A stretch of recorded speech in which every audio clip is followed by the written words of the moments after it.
음식 먹는 걸 중단하고 그리고 밤이고 낮이고 울기 시작한 거예요.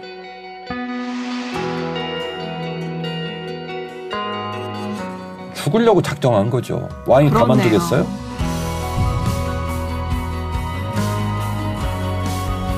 굉장히 구체적이에요. 그렇죠.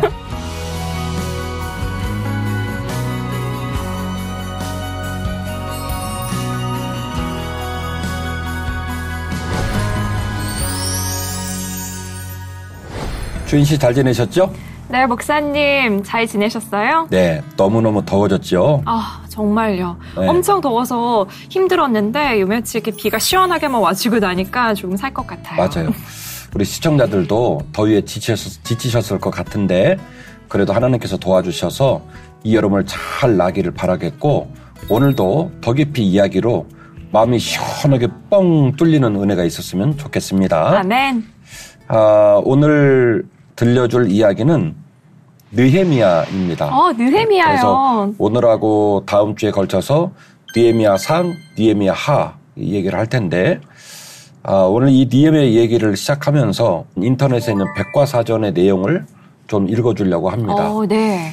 목사로서는 참 창피하기도 하고 부담이 되기도 하고 마음이 썩 이렇게 편한 건 아닌데 그래도 하나님이 저에게 준 마음이니까 용기를 내어서 또박또박 낭독해드리고 우리 시청자들에게도 무엇인가 좀 궤도에서 벗어났다면 그 궤도를 바로잡겠다고 하는 몸부림을 꼭 보여드리고 싶어서 이 문장을 읽어드리려고 합니다. 그 위키피디아에 나오는 느헤미야에 관한 이야기인 거죠?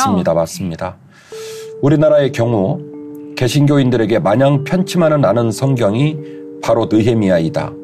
흔히 보수 개신교계 중심으로 교회 건축을 할 때 빚이고 뭐고 무리하게 신도들 돈을 끌어모으는 일과 그 과정에서 목사가 크고 아름다운 유리궁전을 짓는 걸 합리화하기 위해 이용하는 구절이 바로 느헤미야이기 때문이다. 대부분의 대규모 교회당들이 지어질 때에 몇 달씩 느헤미야만 가지고 설교를 했었다고 해도 짐작이 될 정도이다. 이 과정에서 구약의 성전은 신약의 교회 건물이 아니다. 우리들 개개인의 마음이 바로 성전이라고 반대하는 장로들이나 부목사 파벌들은 담임목사 설교 시간에 산발락과 도비아라며 싸잡혀 욕을 먹는 게 다반사이었다. 이런 작태는 한국의 개신교가 외적인 성장에 취해 있었던 2000년대 초중반의 절정을 찍었다. 굉장히 비판적이네요. 네, 목사로 읽는 것만으로도 고통스럽고 더 불편했던 이유는 네. 저도 교회 성전 건축할 때 느헤미야 설교를 들었었거든요. 그래서 지금 마음이 조금 더 불편한 것 같아요. 그랬군요. 모든 목사님, 모든 교회가 다 그렇겠습니까? 그렇지 않죠. 그런데 안티 기독교인들이 쓴 그냥 게시물이 아니라 백과사전에 이런 내용들이 기록이 된 걸로 봐서는 너무 오랜 세월 우리 한국 개신교 기독교 목회자들과 교회가 느헤미야의 진면목, 느헤미야의 중요한 메시지에 접근을 하지 못하고 너무 제한적으로 느헤미야를 가르치고 또 성도들에게 소개한 건 아닌가라고 하는 아쉬움이 남는 거죠.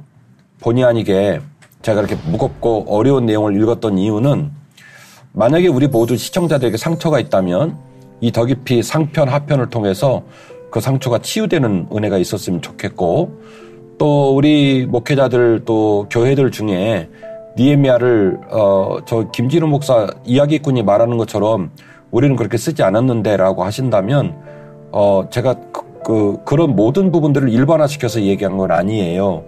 우리들이 좀 돌아보고 고민해봤으면 좋겠다라는 지점을 말씀드리기 위함입니다. 그래서 우리 목회자들에게도 또 우리 성도 시청자들 모두에게도 큰 은혜가 있는 느헤미야 편이 되었으면 좋겠습니다.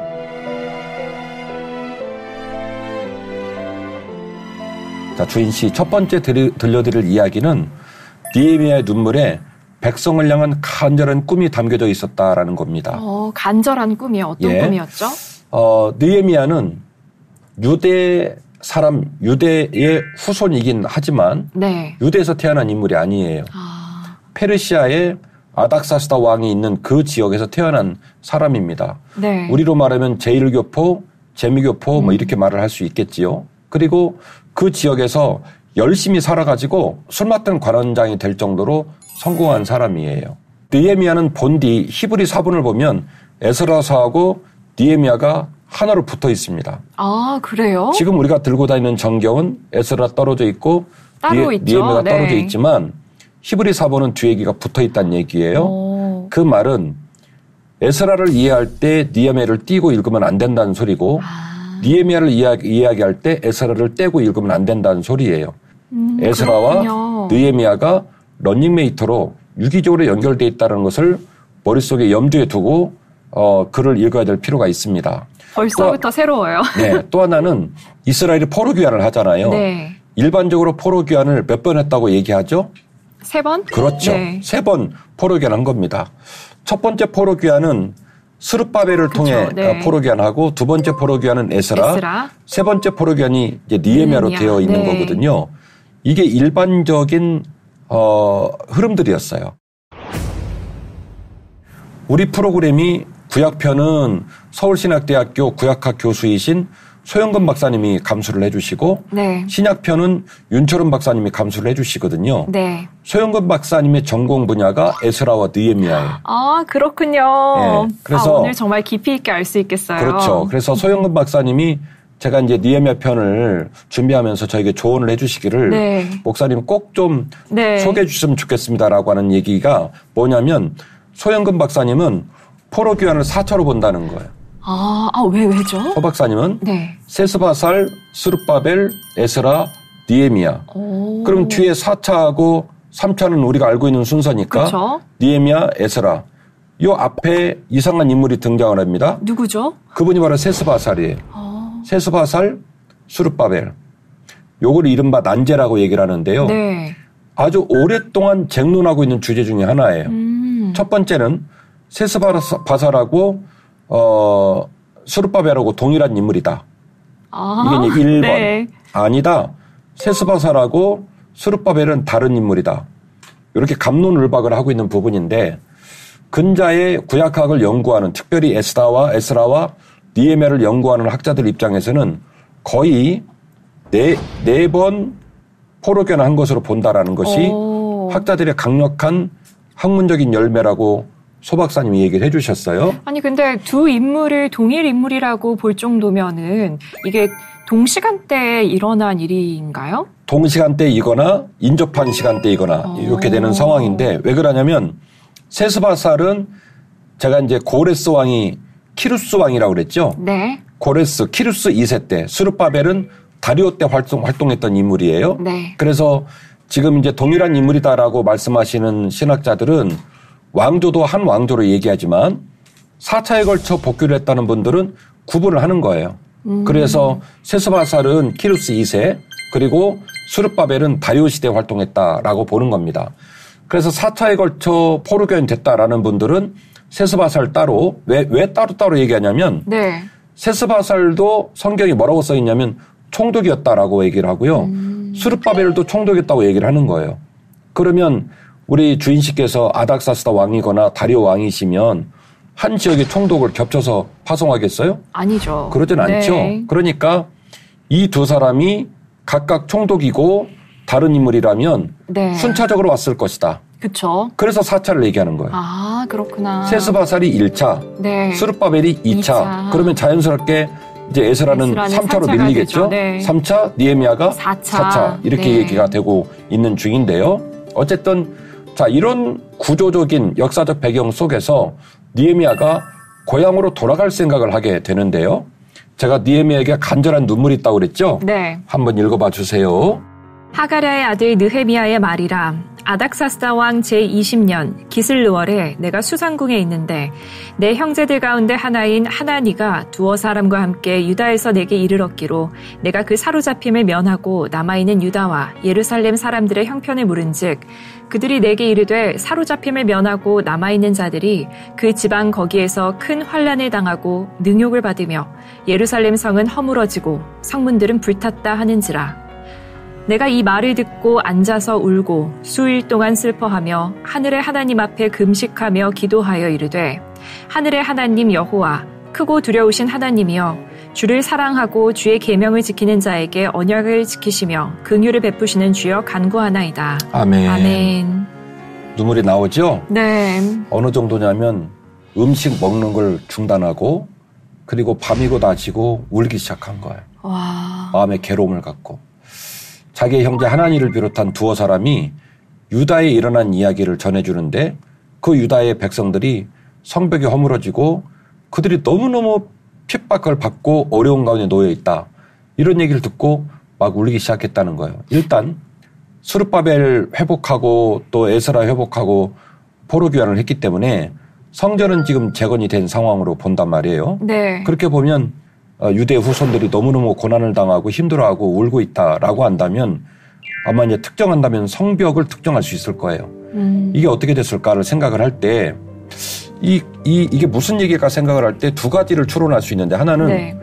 우리가 잘 알고 있는 명백한 사건은 느부갓네살 왕에 의해서 BC 587년에 남유다가 완전히 멸망을 할 때 네. 예루살렘 기명들 다 뺏기고 예루살렘 성전 불타고 예루살렘 성벽 다 회파되고 고관 대작의 집에 다 불지르고 난리를 친 사건이 있겠죠.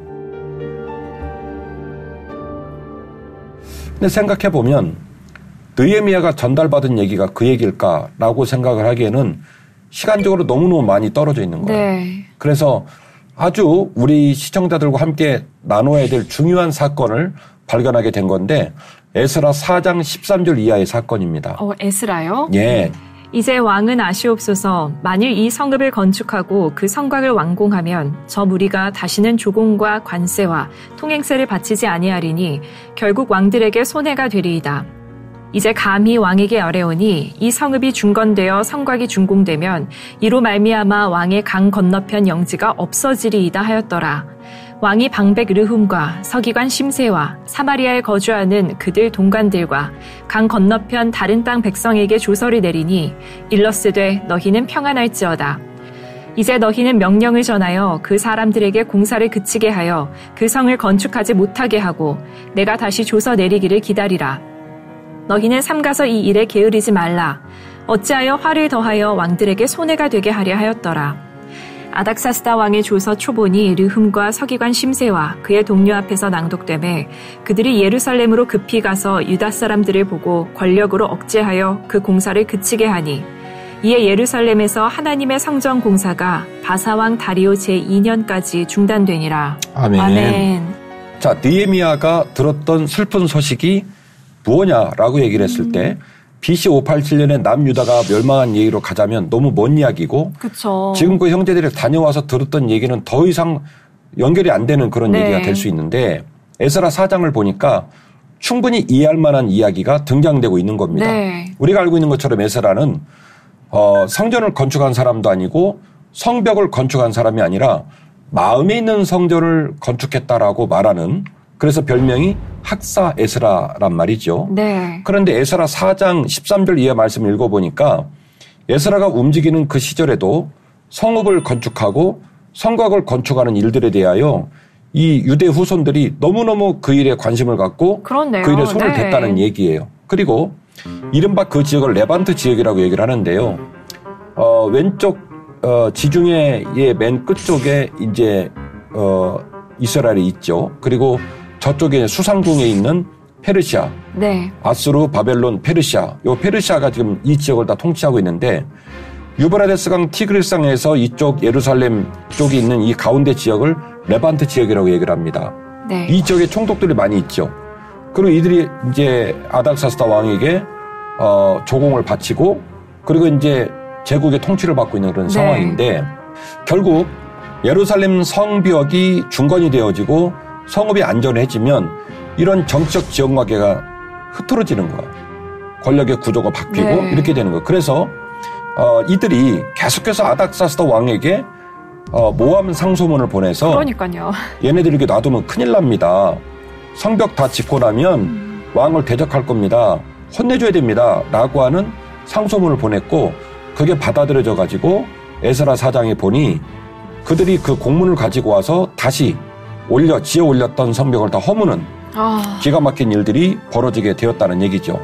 이 얘기를 전해 들은 것으로 판단이 됩니다. 네. 어쨌든 이 얘기를 전해 듣고 방금 우리 주인 씨가 읽어줬던 것처럼 음식을 멈췄습니다. 네, 금식을 했죠. 잠을 안 자고 울고 난리가 났습니다. 아까 목사님께서 느헤미야는 페르시아에서 태어난 유대인이라고 하셨잖아요. 네. 그리고 제1교포에도 이제 비유를 하셨는데, 비교를 하셨는데, 그런 상황에서 생각을 해보니까 사실 이렇게까지 애착이 있을 수 있나? 라는 생각도 들었거든요. 제가 그 느헤미야를 읽을 때마다 소름이 끼치고 너무 은혜를 받고 그러는 건 뭐냐면 그가 왜 이런 행동을 했을까? 느헤미야서 1장 5절 말씀은 그가 왜 이럴 수밖에 없었는지 그의 마음밭에 있는 마음이 어떤 모습인지를 얘기하는데 뭐라고 말하냐면 하늘의 하나님 여호와 크고 두려우신 하나님이여 주를 사랑하고 주의 계명을 지키는 자에게 언약을 지키시고 긍휼을 베푸시는 주여 간구하나이다. 그러니까 이 느헤미야가 이방 나라에 태어나서 이방 나라의 문화 속에 살고 있음에도 불구하고 여전히 고향 땅에 있었던 선배들의 믿음의 유산을 잘 이어받아. 그러니까요. 어떻게 그 믿음을 계승했을까요? 그래서 부모님이 궁금하네요. 그렇죠. 그의 마음 안에 오매불망 고향 땅에 있는 성읍들이 회복되고 예루살렘 성전이 회복되고 하나님 백성들이 하나님을 섬기는 일들이 온전히 회복되기를 원했던 마음이 항상 있었다는 거죠. 와.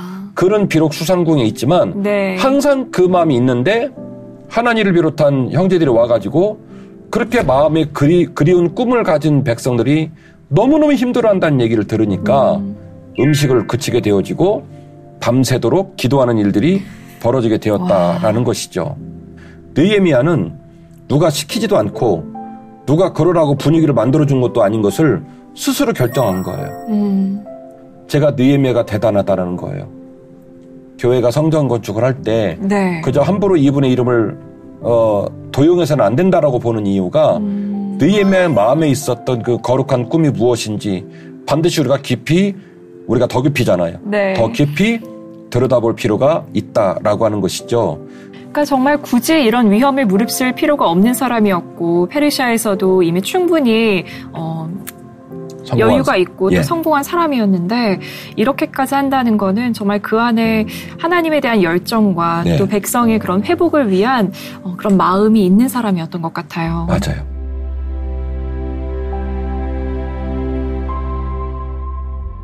방금까지 이야기한 게 느헤미야 1장의 얘기고요. 이제 드디어 느헤미야 2장 얘기를 이어가 보려고 합니다. 느헤미야가 포로민의 3차 귀환을 이끕니다. 우리 소영근 박사님의 말씀으로 따지면 3차가 아니라 그렇죠. 총명하셔. 4차가 되겠는데요. 아닥사스다 왕의 술 맡은 관원장 느헤미야가 드디어 3차 포로 귀환을 주도하는 일이 벌어지게 되는데요.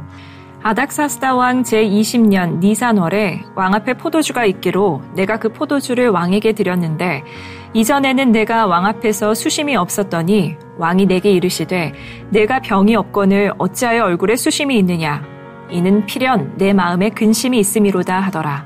그때 내가 크게 두려워하여 왕께 대답하되 왕은 만세수를 하옵소서.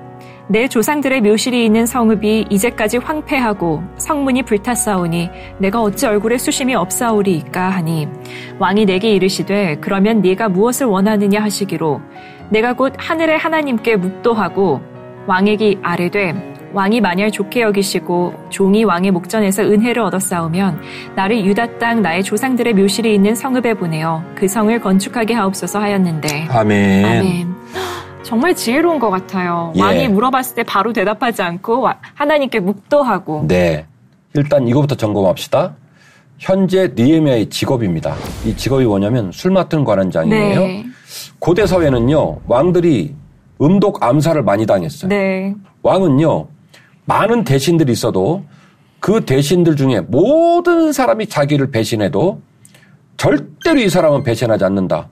하늘하고 땅하고 딱 붙어가지고 이 세상이 없어져도 이 사람은 배신을 하지 않는다라는 사람에게 관직을 뭘 주냐면 술 맡은 관원장을 주는 거예요. 그러니까 단순히 술 시중 드는 사람이 아니라 왕이 내 몸을 맡길 수 있는 사람이었네요. 술 맡은 관원장이라는 말은 왕이 섭취하는 모든 종류의 음료를 전부 관장하고 왕을 강건할 수 있도록 통치할 수 있도록 백업해주고 지켜주는 역할을 누가 하냐면 술 맡은 관원장이 하는 겁니다. 그러니까 사실은 느헤미야가 지금 굉장히 높은 관직에 있는 상황인데 그날도 이제 직무를 보는데 왕이 가만히 보니까 느헤미야 안색이 영 아닌 거예요. 그래서 이 왕이 느헤미야에게 묻습니다.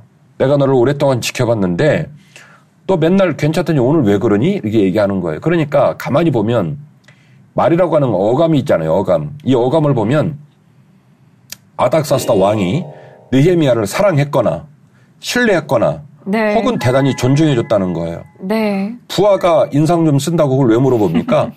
그것도 옛날 고대 사회. 근데 아닥사스다 왕이 물어봐요. 네. 너 왜 그러니? 라고 물어보니까 우리 주인 씨가 좀 얘기를 해줬듯이 참 지혜롭죠. 앞서 제가 1장에서도 말했지만 느헤미야가 그런 꿈을 꿀 이유가 없다. 누가 시킨 것도 아니다. 그런데 왜 그랬느냐? 그가 하나님을 사랑했다. 하나님 계명을 지키는 사람이었다.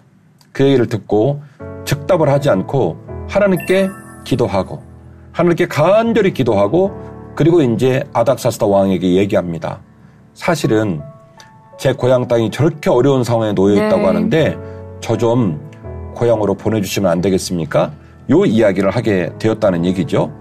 스룹바벨과 함께 결국 5만 명이 다 되는 사람이 내려가서 성전을 재건하게 됩니다. 그리고 학사 에스라가 돌아가서 마음의 성전들을 이제 회복시키고 다시 말해서 이스라엘 민족들의 신앙을 회복시키고 이스라엘 민족들이 제대로 사법권에 준한 모습으로 질서를 따라 통치도 되고 또 백성들이 질서를 따라 살 수 있도록 하는 일들을 진행을 하게 되었고 그리고 느헤미야와 다수의 사람들이 복귀를 해가지고 드디어 성벽을 재건하는 일련의 일들이 벌어지게 되어지는 거죠.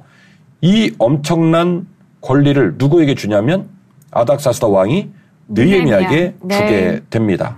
왕이 내게 이르시되 그러면 내가 무엇을 원하느냐 하시기로 내가 곧 하늘의 하나님께 묵도하고 왕에게 아뢰되 왕이 만일 좋게 여기시고 종이 왕의 목전에서 은혜를 얻었사오면 나를 유다 땅 나의 조상들의 묘실이 있는 성읍에 보내어 그 성을 건축하게 하옵소서 하였는데 그때 왕후도 왕 곁에 앉아 있었더라. 왕이 내게 이르시되 내가 몇 날에 다녀올 길이며 어느 때에 돌아오겠느냐 하고 왕이 나를 보내기를 좋게 여기심으로 내가 기한을 정하고 내가 또 왕에게 아뢰되 왕이 만일 좋게 여기시거든 강서쪽 총독들에게 내리시는 조서를 내게 주사 그들이 나를 용납하여 유다에 들어가기까지 통과하게 하시고 또 왕의 삼림 감독 아삽에게 조서를 내리사 그가 성전에 속한 영문의 문과 성곽과 내가 들어갈 집을 위하여 들보로 쓸 제목을 내게 주게 하옵소서 하매 내 하나님의 선한 손이 나를 도우심으로 왕이 허락하고 군대 장관과 마병을 보내어 나와 함께 하게 하시기로 내가 강서쪽에 있는 총독들에게 이르러 왕의 조서를 전하였더니 호른 사람 산발락과 종이었던 암몬 사람 도비야가 이스라엘 자손을 흥왕하게 하려는 사람이 왔다 함을 듣고 심히 근심하더라. 아멘. 어때요? 저는 너무 웃긴 게 느헤미야는 마치 기다렸다는 듯이 생각하고 있었던 거를 다 선포하네요. 이전에 복귀한 사람들의 모습과는 차원이 달라요. 달라요. 네. 아닥사스다 왕이 말하자면 뭐라고 얘기를 해야 될까요? 건들지 말아야 될 문을 열어버린 거예요. 자기도 질문을 하고서 아차 싶었을 것 같아요. 그렇죠. 느닷없이 질문을 받고 나온 답으로 보이진 않아요. 굉장히 구체적이에요. 그렇죠. 저 있잖아요. 고향 가고 싶어요. 좀 보내주시면 안 돼요? 이 정도 수준이 아니에요. 네, 이 정도 얘기가 아니에요. 자, 보니까 이런 거예요. 느헤미야가 복귀를 할 때 주어진 권리를 4가지로 분석을 해요. 네. 신학자들이. 그런데 제가 좋아하는 우리 소영건 박사님은 동의하지 않습니다. 첫 번째 그 주제에 관하여. 그게 바로 뭐냐면 총독으로 부임을 한 건 맞지만 우리 소 박사님이 저에게 조언하고 있는 건 뭐냐면 느헤미야가 복귀를 할 때는 총독이 아니었다는 겁니다. 왜냐하면 조서를 써줘라는 얘기는 본인이 총독이면 조서를 쓸 이유가 없죠. 총독의 권리를 통해서 통치하면 되는 거예요. 그렇네요. 그런데 왕이 공문을 써달라는 얘기를 전개하는 걸로 보아. 그리고 산발락 도비야가 공식적으로 느헤미야가 총독이면 그렇게까지 대들 수 없다는 거예요. 아, 그 권위에 그렇게 대들 수 없다는 거죠. 라이센스가 아직은 없기 때문에 그렇게 계속해서 괴롭히지 않았는가 생각을 하게 되는 거예요. 어쨌든 간에 총독이 되긴 했어요. 나중에 총독이 됩니다. 그래서 첫 번째는 어쨌든 총독의 권리를 주었다는 것. 두 번째는 유프라테스강 서쪽 그리고 예루살렘 중간에 있는 넓은 지역을 이른바 레반트 지역이라고 얘기를 해요. 그 레반트 지역에 많은 이제 나라들과 지역들이 있겠죠. 총독들이 있고 네. 총독들을 관할하는 또 높은 총독이 있겠죠. 이게 구조가 그렇게 되어 있어요. 그런데 이전에 1차 포로귀환한 사람들, 2차 포로귀환한 사람들은 직선주로로 복귀를 하지 않고 하란 쪽으로 쭉 돌아서 복귀를 해요. 1차도 그렇고 2차도 그렇고. 그런데 느헤미야는 뜻밖의 얘기를 합니다. 왕한테. 왕이요. 조서 써주세요. 가는 곳마다 총독들 만나면요. 우리로 말하면 이제 비자 발급받고 여권에도 도장 찍는 거하고 똑같은 개념인데 네. 우리 가는 일행들 프리패스로 문 다 열어주라고 하세요. 어떻게 가겠다? 꾸불꾸불 돌아서 갈 마음이 없다. 그만큼 내가 마음이 여유가 없다. 나는 그냥 질러서 갈 거다. 그냥 질러 갈 거니까 이 레반트 지역 지도자들한테 우리가 갈 때마다 길을 열라라고 하는 공문 써달라는 거예요. 와. 조서 만들어달라는 거예요. 그러니까 최대한 시간 낭비하지 않고 효율적으로 성벽을 재건하기 위해 제가 엄청 고민을 많이 했네요. 차분차분하게 하려다가 또 이제 흥분을 하는 상황인데 그리고 또 뭐라고 얘기하냐면 왕의 창고에서 성벽과 총독 관제를 지을 수 있는 모든 목재를 무제한 쓸 수 있는 지원해달라고. 네, 무제한 쓸 수 있는 권한을 달라. 마지막 네 번째로 왕의 군대와 마병들을 붙여주라. 그렇게 얘기하는 거예요. 그러니까 제가 보는 더 깊이 이야기꾼이 보는 느헤미야는 전략가입니다. 네. 그리고 책사입니다. 그리고 무엇보다도 중요한 건 하나님의 사람이었다는 거예요. 네. 지금 1장, 2장 계속되고 있는 일들. 화자는 누구냐면 하나님이 아니라 아닥사스다 왕이에요. 네. 그런데 아닥사스다 왕을 만나기 전에도 만나기는 와중에도 무언가를 요구하는 와중에도 계속 중간중간에 섞이는 문장이 뭐냐면 내가 하나님께 기도했다. 맞아요. 하나님이 기뻐하신다. 네. 하나님 마음이다. 이런 얘기 계속 나오거든요. 그리고 심지어 아까 전에 그 자원을 공급받았을 때도 하나님께 하나님의 손이 나를 도우심으로라고 이렇게 하나님을 인정하잖아요. 이 부분이 정말 아름다운 것 같아요. 주인 씨 기억력 총명하다. 바로 그 포인트예요. 이 모든 일들을 그러니까 아닥사스다 왕이 이 본문을 직접 읽었으면 화냈을 거예요. 왜요? 야, 뭐 은혜는 내가 베풀었는데 영광은 하나님께 돌리냐? 그러니까 느헤미야가 말하는 거예요. 나는 하나님의 사람이었고 하나님 계명을 지키는 사람이었고 굳이 내가 울게 된 이유도 그 이유고 마음속에 쫙 이 플랜을 갖고 있다가 설계도를 갖고 있다가 네. 얘기를 다다다다다 얘기를 한 거예요. 그래서 놀라운 사실은 그 모든 청원 사항을 허락받습니다. 그러니까요. 이게 둘 중 하나인 것 같아요. 아주 뻔뻔한 신하거나 아니면은 이만한 요구를 받아들일 정도로 평소에 굉장히 충직한 신하였거나 둘 중 하나였던 것 같아요. 아마도 후자일 가능성이 네. 농후하죠. 술 맡은 관원장을 왕의 곁을 비울 수 있습니까? 없습니까? 없죠. 그럼요. 없단 말이에요. 왜냐하면 왕 입장에서는 다른 어떤 관리를 출장 보내도 술 맡은 관원장은 못 보내는 겁니다. 그렇네요. 그러면 원래 네. 이런 청원을 할 때 왕이요. 저는 여전히 왕을 지킬 겁니다. 네. 그러니까 국방부 장관하고 건축부 장관 보내가지고 좀 시켜주세요. 이게 맞아요. 그렇네요, 목사님. 자리를 못 비우는 네. 거예요. 그러니까 에스더가 죽으면 죽으리라 말했는데 맞아요, 네. 에스더만 그런 게 아니라 느헤미야도 죽을 각오를 한 거예요. 왜? 이미 예루살렘에 가기 전에 내가 예루살렘을 기필코 중건하겠다라고 하는 구체적 비전을 갖고 있었고 어떤 반대급부적인 사람들의 준동에도 나는 이를 해낼 거라고 하는 전략을 갖고 있었다는 거예요. 그러니까요. 그래서 그렇게 세팅을 하고 드디어 느헤미야가 고향으로 돌아가게 됩니다.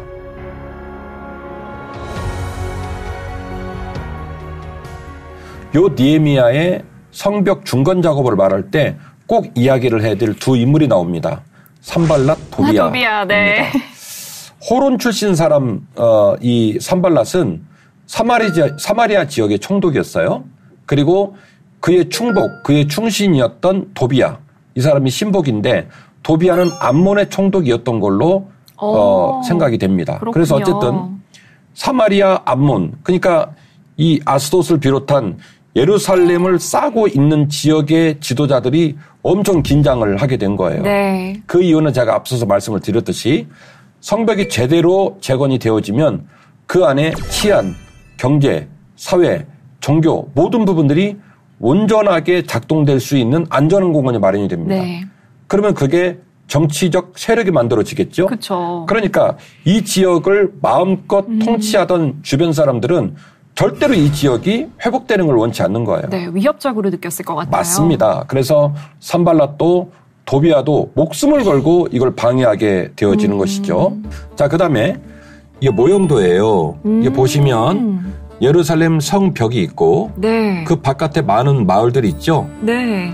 근데 이 부분은 매우 이렇게 좀 축소가 된 상황이고 오른쪽에는 문들 명단이 쭉 나옵니다. 아, 그 문들 명단에 보면 맨 아래쪽 6시 방향에 분문이라는 문도 있어요. 분문. 네. 그림 그려져 있죠. 네, 네. 그게 배변 분자예요. 그래서 똥문. 우리 시대로 말하면 아마 하수 종말 처리장 뭐 이런 이제 시스템들인 네. 것 같은데 어쨌든 이렇게 이제 예루살렘 성벽이 되게 좀 축소된 형태로 이게 보여지게 되거든요. 요거를 좀 점검을 해볼 필요가 있어요. 그러니까 지금 방금 본 이 그림이 느헤미야가 건축한 그 성벽을 보여주는 네. 그림인 거죠? 느헤미야 때의 성벽 모양이에요. 그런데 원래 이런 모양이 아니라는 거죠. 네. 시대별로 바뀝니다. 사이즈가 바뀌는데 예를 들면 히스기야 시대 때의 예루살렘 성은 평소로 따지면 약 15만 3,021편 정도 됩니다. 50만 5,857 제곱미터니까 인구는 약 2만 5천 명 정도 됩니다. 네. 그런데 느헤미야 시대 때 느헤미야가 복귀를 해가지고 성벽을 재건한 성벽은 36,725평밖에 안 돼요. 차이가 많이 나네요. 많이 목사님. 나죠. 그러니까 그 말은 느부갓네살 느부사르단이 정말 어마어마한 일을 한 거예요. 히스기야 시절, 그러니까 네. 남유다가 멸망하기 직전만 해도 약 15만 3,000평 정도 되는 예루살렘 성을 절단을 내가지고 네. 이게 외세의 침략들 가운데서 점점점 축소되고 줄어들고 네. 이런 모양이 된 거죠. 그래서 느헤미야가 복귀를 했을 때는 히스기야 왕 시절로 대입을 한다고 치면 인구는 5분의 1, 땅은 4분의 1로 줄어든 거예요. 어머나. 왜냐하면 느헤미야가 복귀를 했을 때 예루살렘 성에 살고 있는 사람을 약 4,500명 정도로 보았으니까. 그랬군요. 2만 5천 명이 4,500명으로 줄은 거예요. 네. 그리고 지역도 축소가 되는 그런 모습이 된 거죠. 자, 한번 볼까요? 예루살렘 성의 변천사라고 돼 있죠? 네. 까만 부분이 저 위에 지금 크게 만들어진 부분, 그 부분에 연차를 따라, 시대를 따라 이제 변화되는 사이즈를 말하고 있는 중인데, 네. 저기 보시면 아주 가장 작게 줄어들고 나서 점점점 커지고, 나중에 이제 사이즈가 같이 맞아지는 모습을 네. 보게 되는데, 이처럼 예루살렘 성의 사이즈가 변합니다. 네. 포로 귀환을 한다라고 했지만, 이미 페르시아 땅에 주거지를 만들고 네. 자녀를 낳고 직업이 만들어지고 그 모든 삶의 자리를 포기하고 복귀하는 일이 그렇게 녹록치만 않았다는 거예요. 그렇네요. 정착한 사람들이 다시 오기는 쉽지 않았을 것 네. 같아요. 제2차 때는 1754명으로 줍니다. 어마어마하게 줄어요. 네. 무려 30분의 1 수준입니다. 구약학 교수이신 우리 소윤건 박사님은 최소 4차 이상은 될 것이다라고 말을 한 이유가 뭐냐면 네. 그들이 복귀하는 시기도 달랐고 마음도 달랐고 그랬다는 거예요. 그러네요. 그러니까 느헤미야 마음에 있는 간절한 눈물이 얼마나 애절한 눈물인지 그 땅은 폐허예요. 성들이 다 무너지고 네. 사람은 4,000명 이 정도밖에 없고 그리고 4,000명밖에 없다는 얘기는 그 성이 안전하지 않기 때문에. 그렇네요. 그 4,000명이 살기에도 굉장히 척박했을 것 같아요. 네. 느헤미야의 꿈이 위대한 이유는 뭐냐면 이 땅을 내가 다시 재건하겠다는 거예요. 옛날에 그날의 영광으로 네. 수많은 사람이 모여들고 경제가 살아나고 사회가 살아나고 교육이 살아나고 사람들이 마음껏 살 수 있는 성 만들겠다. 이 꿈을 품고 느헤미야가 복귀를 한 겁니다. 그러니까 하나님과의 관계 회복을 넘어서서 그 나라와 백성의 회복을 꿈꾸었던 자였네요. 나라를 재건하는 것과도 같게 들려요. 예. 느헤미야처럼 느헤미야에 있었던 마음처럼 우리들에게도 간절한 눈물, 거룩한 꿈이 필요하지 않을까. 우리는요 코로나19 한 3년여 기간 동안에 실패와 좌절과 무기력에 너무 익숙해진 것 같아요. 원래 실패하는 거고 원래 좌절하는 거고 원래 눌려있는 것이 자연스러운 것처럼 우리 몸에 배어버린 것 같아요. 하나뿐인 우리의 인생, 주께서 허락하신 한 번의 신앙생활의 길을 걸어가면서 그 신앙생활의 빛이 바라고 동력원이 떨어지고 그 옛날의 첫사랑을 잃어버렸음에도 불구하고 두려워하거나 저항하거나 몸부림치지 않아요. 이미 우리 몸에 무기력이 밴 것 같아요. 그래서 그 무기력이라는 질병이 우리를 지금도 짓누르고 있다는 생각이 듭니다. 느헤미야의 간절한 마음을 전해드리면서 우리들도 저항했으면 좋겠다. 느헤미야가 했으면 우리도 할 수 있어요. 아멘. 느헤미야가 우리에게 하나님을 사랑하고 도전하는 자에게 어떤 열매가 있는지 보여줬기 때문에 우리도 그 길을 갈 수 있습니다. 아멘. 믿음의 선배님 아니에요. 아멘. 선배님 가신 길 우리도 따라갈 수 있다는 얘기죠. 그런 거룩한 꿈과 눈물이 우리에게 있었으면 좋겠습니다. 아멘.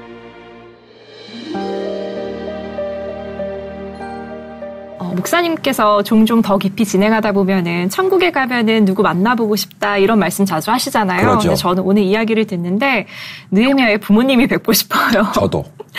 제가 아이를 키우는 엄마의 입장이다 보니까 사실 어떻게 보면은 페르시아에서 이보다 더 잘 정착할 수 없을 만큼 성공한 케이스잖아요. 그렇죠.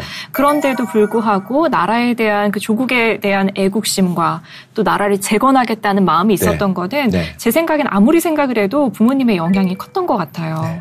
구약에도 보면은 여호와를 아는 세대가 없어졌다라고 말할 정도로 이거를 기념하지 않으면 세대는 잊어버리게 되잖아요. 그런데 이 신앙을 잘 계승이 된 것 같고 그래서 저도 이렇게 신앙을 잘 계승하여서 우리 딸을 느헤미야처럼 키워야겠구나라는 생각을 하는 시간이었습니다. 주인 씨 대단한 게 지금 주인 씨가 포인트를 짚은 게 뭐냐면 유대인의 교육 방식의 가장 중요한 가치를 얘기한 거예요. 신명기 6장 4절 들으라 이스라엘 쉐마. 그러니까 이 쉐마를 움직이는 동료원이 누구냐면 부모예요. 와. 매우 중요한 걸 지적을 해주셨는데 주인 씨는 느헤미야 선배님 부모님 만나고 저는 누구 만나고 싶냐면 느헤미야 만나고 싶어요. 저도 둘 다 만나고 싶습니다. 너무 매력 있고 네. 와 대단하다. 정말요. 이 추진력도 엄청난 것 같아요. 네. 지략과 전술과 추진력과 와. 그동안 우리가 더 깊이에서 많은 인물들을 말했지만 느헤미야가 이렇게 매력적인 분이었다는 사실 그리고 느헤미야 마음에 이런 거룩한 꿈이 있었다는 사실들이 우리 시청자들에게 잘 전달되었으면 좋겠습니다. 네. 지금 아직 마치지 않았고 다음 주에 이제 하편이 나오거든요. 좋아요. 기대하시라 개봉박두 시청자들 꼭 다음 주에 만나기를 바라겠습니다. 네, 다음 주에 감사합니다. 뵙겠습니다. 고맙습니다.